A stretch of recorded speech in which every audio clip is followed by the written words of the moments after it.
Ya bener Mang, saya itu pernah ditipu sama dukun yang berkedok tukang hikmah gitu Mang. Awal mulanya saya itu pada tahun 2015, saya itu berbisnis, membuka usaha, terus di sana usaha saya mulai lancar Mang. Usaha saya lancar, bisnis saya berjalan, bahkan saya memiliki 3 cabang warung makan gitu Mang. Nah, seiring waktu berjalan saya itu pengen tambah-tambah lagi penghasilan Mang, pengen dapat banyak pelanggan gitu Mang. Nah, dulu kan saya gak tahu tentang dunia media sosial gitu Mang, jadi saya berpikir dulu tuh yang viral tuh kan bagaimana cara menarik pelanggan itu dengan cara datang ke tukang hikmah lah, tukang syariat seperti itu Mang. Nah, saya itu mendapat kabar tersebut dari teman saya Mang, dari teman saya. Ternyata teman saya juga dapat kabarnya dari orang lain seperti itu Mang. Supaya katanya kalau mau pengen banyak pelanggan, pengen banyak tamu, pengen maju bisnis, pengen banyak uang dan lain-lain lah soal penarikan gitu Mang, penarikan tamu, datanglah ke salah satu padepokan ini gitu Mang. Nah, saya itu kan semakin ambisi Mang tuh, saya tuh udah berkembang, pengen berkembang lagi gitu, pengen banyak penghasilan lagi. Saya itu sampai tergiur juga itu sama saran dari teman saya ini, supaya saya ngambil syariat, ngambil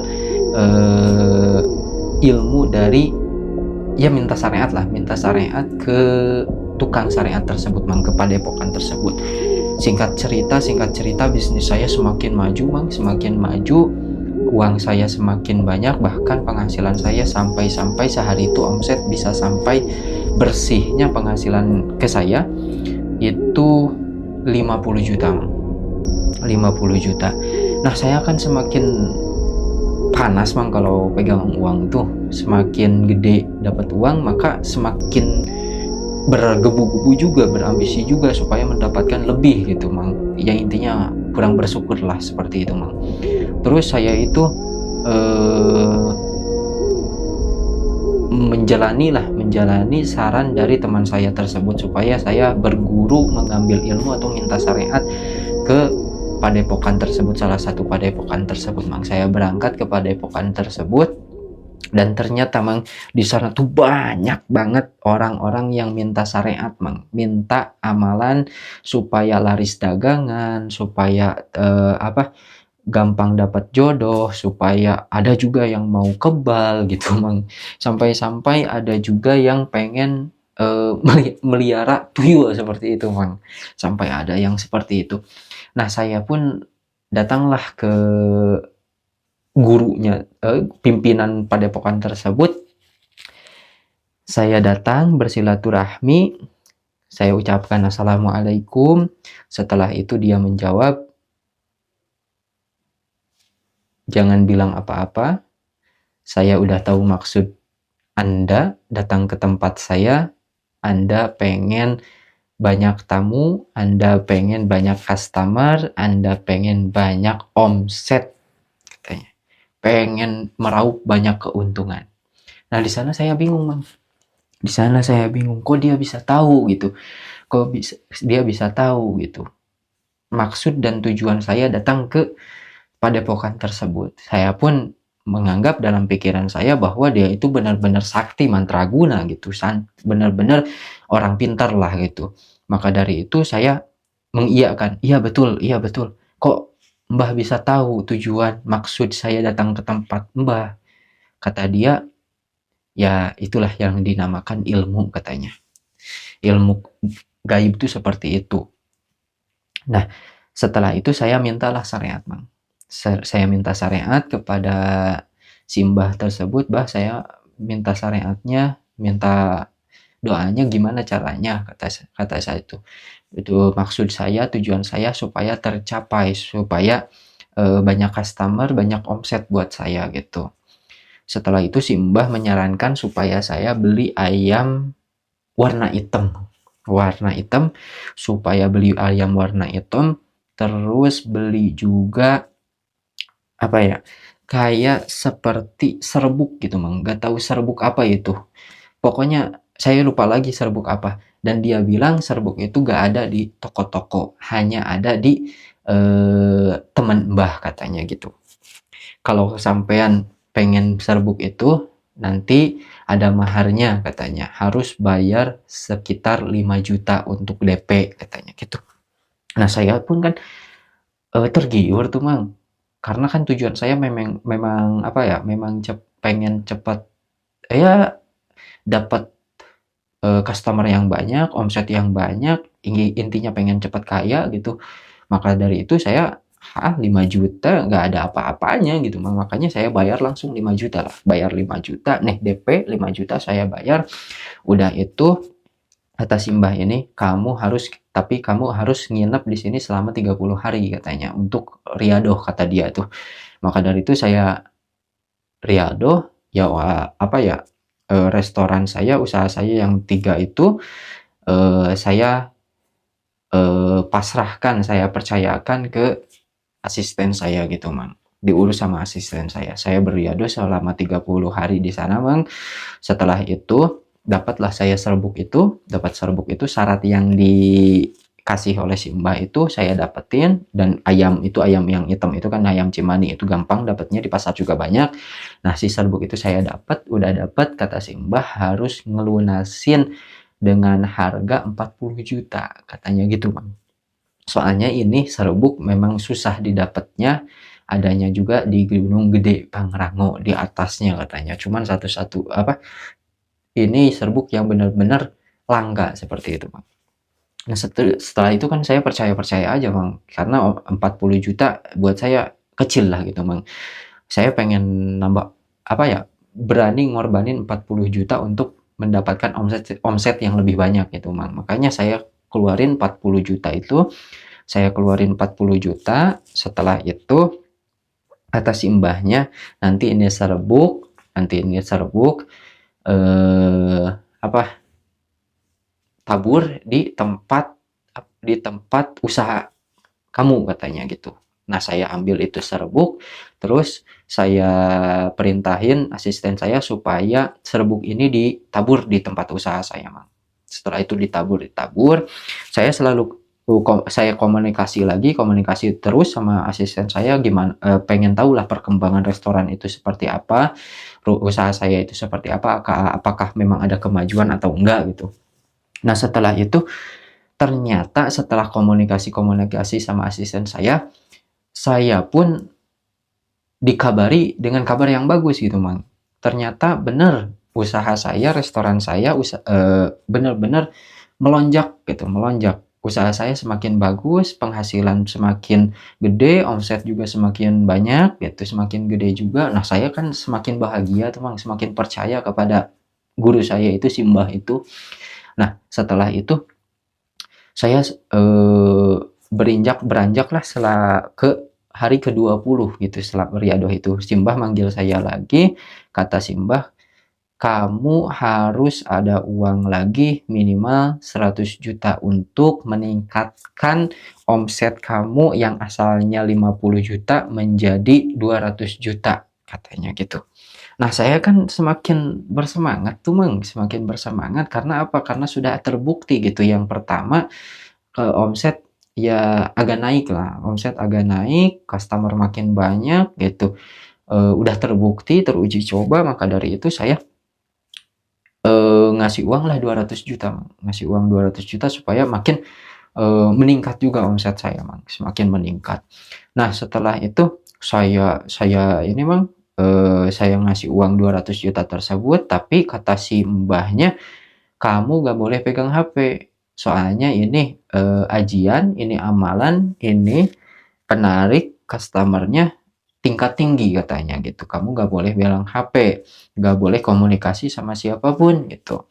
Maka dari itu HP saya disita Mang, HP saya disita, diambil lah, dititipin sama pengurus padepokan itu, dititipin. Setelah itu saya riadoh lagi selama 10 hari itu, Mang. Nah, singkat cerita, Mang, sampai hari ke-29, hari 29 saya dipanggil lagi sama si Mbah. Katanya kamu harus tanda tangan ini, katanya kamu harus tanda tangan perjanjian ini, tuh. Saya gak banyak baca, Mang, gak banyak baca perjanjian apa itu. Kata si Mbah, kamu tanda tangan aja supaya kamu mendapatkan eh, perusahaan cabang baru, katanya gitu. Kamu dapat, soalnya ada temen Mbah yang mau investasi ke kamu, katanya gitu. Saya gak banyak baca, Mang. Saya gak dibaca, soalnya saya benar-benar percaya sama si Mbah itu, Mang. Saya langsung tanda tangan, tanda tangan. Setelah itu si Mbah eh, meminta uang lagi gitu, meminta uang lagi kisaran 450 juta gitu, Mang. Minta uang lagi, saya kasih, Mang. Saya kasih karena apa? Karena omset saya lebih dari itu gitu. Waktu itu omset saya lebih dari itu karena saya udah mengamalkan amalan yang naburin serbuk itu, Mang. Soalnya omset saya lumayan gede lah waktu itu. Saya percaya, saya kasih tuh 450 juta. Setelah itu kata si Mbah, kamu diam dulu sehari di sini, katanya. Setelah itu kamu besok pergi dari tempat Mbah, terus kamu sudah beres riadohnya, katanya gitu. Sekarang kamu nikmati saja, katanya gitu. Setelah itu, Mang, saya riadoh lagi, saya diam lagi, ya bertapa di suatu tempat gitu, di dekat padepokan tersebut. Setelah itu eh, saya mau lapor ke si Mbah, pas mau lapor gak ada siapa-siapa, Mang, di padepokan tersebut. Gak ada siapa-siapa di padepokan tersebut. Saya heran gitu, saya heran kenapa di sini di padepokan kok jadi sepi, gak ada siapa-siapa gitu. Sampai saya cari-cari, kan lokasinya memang terpencil gitu, Mang. Jadi di tengah-tengah hutan gitu, padepokannya itu di tengah-tengah hutan. Memang padepokan tersebut terbuat dari bilik atau kayu gitu, benar-benar sederhana banget gitu, Mang. Nah, saya pun terheran kok ini semuanya kosong, sini sepi gitu. Saya mau komunikasi lupa gitu, gak diambil HP saya yang dititipin ke apa pengurus padepokan. Sampai-sampai saya bingung, wah ini harus gimana gitu, harus gimana. Uang saya cuman 1 juta lagi waktu itu, Mang. 1 juta lagi. Setelah itu saya pulang karena saya percaya gitu, karena ini hari terakhir saya untuk Riyadhah gitu. Apa mungkin yang kata saya itu, apa mungkin si Mbah ini jelmaan dari makhluk halus gitu. Sampai-sampai saya bener-bener masih positive thinking tuh, Mang, ke si Mbah itu.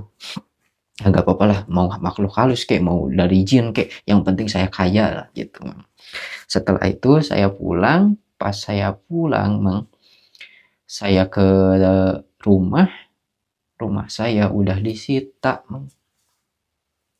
Rumah saya udah disita. Katanya ini bukan milik kamu lagi, tapi udah milik orang lain, katanya gitu, Mang. Kok bisa gini, kata saya tuh. Saya cari handphone ya, beli handphone lah yang harga 500.000, beli handphone untuk menghubungi asisten saya gitu. Pas dihubungi asisten saya, tek sampai sekarang nggak ada, lost contact, Mang. Setelah itu saya nyamperin ke perusahaan saya yang 3 itu, Mang, restoran saya berangkat ke restorannya udah nggak ada, Mang. Udah dijual restorannya, katanya ini udah dijual, katanya. Ya sama saya nanya-nanya ke tetangga tuh, udah dijual katanya. Terus ke restoran yang satu lagi udah dijual, katanya. Yang satu lagi udah dijual. Di sanalah saya benar-benar habis, Mang. Usaha saya habis, HP saya cuman ya itu beli 500.000 itu, Mang. Terus rumah saya gak ada. Saya nanya-nanya, ternyata nanya-nanya ke tetangga, ternyata katanya ada asisten kamu datang ke rumah, gak tahu apa katanya, sama seseorang kakek-kakek, katanya gitu.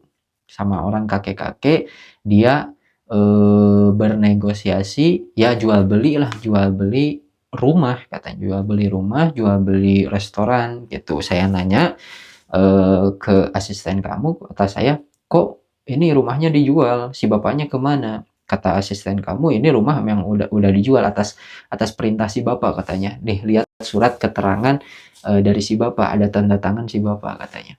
Ternyata Mang, waktu si Mbah itu nyuruh saya, ya si penipu itu nyuruh saya tanda tangan, tanda tangan apa yang waktu Riyadhah itu, saya suruh tanda tangan. Ternyata itu tanda tangan bahwasanya saya rela ngasih rumah dan perusahaan-perusahaan saya, restoran saya, usaha-usaha saya ke asisten saya. Gitu, Mang.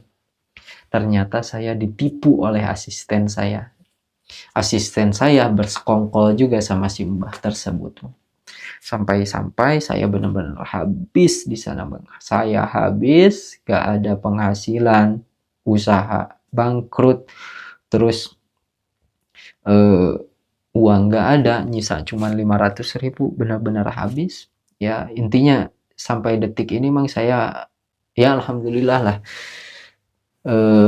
dapat kerjaan, walaupun bener mental ini dapat, Mang, bener-bener jatuh gitu. Kalau gak kuat-kuat bener-bener udah mau gila gitu, Mang. Soalnya habis semuanya, perjuangan saya udah habis semua. Saya ditipu dengan gara-gara kebodohan saya gitu, Mang, percaya akan tukang syariat atau tukang hikmah, ya padahal orang tersebut dukun gitu, Mang. Dukun yang berkedok gitu. Nah, di sanalah saya mulai benar-benar berhati-hati gitu, Mang. Walaupun saya jatuh, walaupun saya gimana-gimana, saya gak terlalu ketergantungan sama orang-orang pintar seperti itu lagi gitu, Mang. Ya intinya saya udah bingung gitu, udah bingung waktu itu, Mang. Sampai-sampai saya berangkat cari kerjaan, alhamdulillah saya dapat kerjaan sampai hari ini saya dapat kerjaan dan saya pun dapat tempat tinggal gitu, walaupun masih ngontrak gitu, Mang. Nah, intinya saya menceritakan ini kepada sobat Diva Ibra untuk apa? Untuk selalu hati-hati, jangan gampang percaya, walaupun orang tersebut orang terdekat kita, jangan langsung percaya, benar-benar harus teliti dan hati-hatilah seperti itu. Sekian, Mang, cerita dari saya, semoga bermanfaat. Intinya ambil saja pelajaran dan hikmahnya, Mang. Seperti itu. Makasih.